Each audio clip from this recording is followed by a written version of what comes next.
दो गैलेक्सी के टकराने पर क्या होता है? ब्रह्मांड में होने वाली सबसे विस्मयकारी घटनाओं में से एक है दो गैलेक्सी का टकराना। ये कोई साधारण घटना नहीं, बल्कि अरबों वर्षों में होने वाला एक महाकाय खगोलीय नृत्य है जो ब्रह्मांड की गतिशील प्रकृति को प्रदर्शित करता है।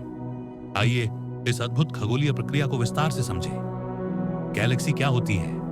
गैलेक्सी तारों, गैस, धूल, डार्क मैटर और अन्य खगोलीय पिंडों का एक विशाल समूह होती है जो गुरुत्वाकर्षण बल द्वारा एक साथ बंधी होती है।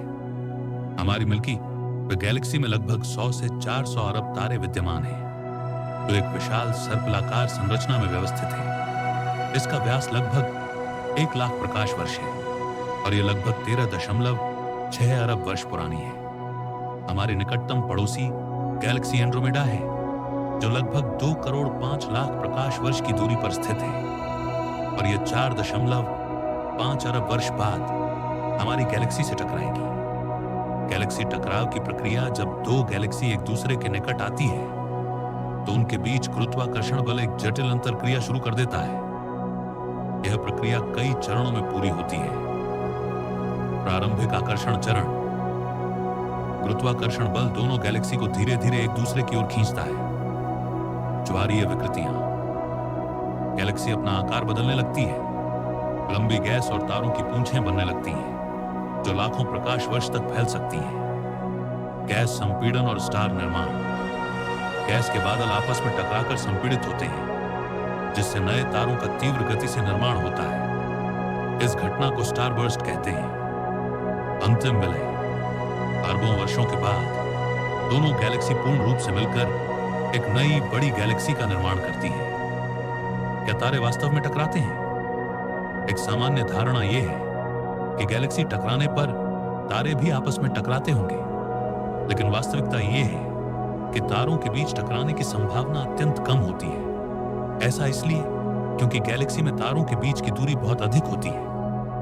उदाहरण के लिए हमारे सूर्य के निकटतम तारे प्रॉक्सिमा सेंचुरी लगभग 4.24 प्रकाश वर्ष दूर है।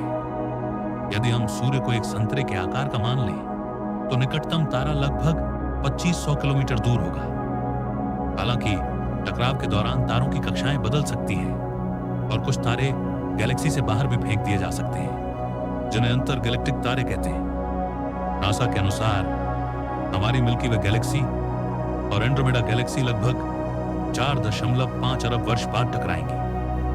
इस टकराव के परिणाम स्वरूप दोनों गैलेक्सी मिलकर एक विशाल दीर्घवृत्ताकार गैलेक्सी बनाएंगी जिसे मिल्कोमेडा नाम दिया गया है। हमारा सौर मंडल नई गैलेक्सी के बाहरी भाग में स्थानांतरित हो जाएगा। सूर्य तब तक एक लाल दानव बन चुका होगा और संभवतः पृथ्वी पर जीवन समाप्त हो चुका होगा। दोनों गैलेक्सी के केंद्र में स्थित सुपरमैसिव ब्लैक होल एक दूसरे की परिक्रमा करते हुए अंततः विलय कर लेंगे। NGC 4030/4043 इन्हें एंटेना गैलेक्सी भी कहा जाता है जो वर्तमान में सक्रिय रूप से टकरा रही हैं। गैलेक्सी टकराव का अध्ययन खगोलविदों के लिए अत्यंत महत्वपूर्ण है क्योंकि नए तारों के निर्माण की प्रक्रियाओं को समझने का अवसर प्रदान करता है। डार्क मैटर के वितरण और प्रभावों को समझने में सहायक होता है। गैलेक्सी टकराव ब्रह्मांड की एक सामान्य लेकिन अद्भुत प्रक्रिया है जो नई संरचनाओं के निर्माण का मार्ग प्रशस्त करती है।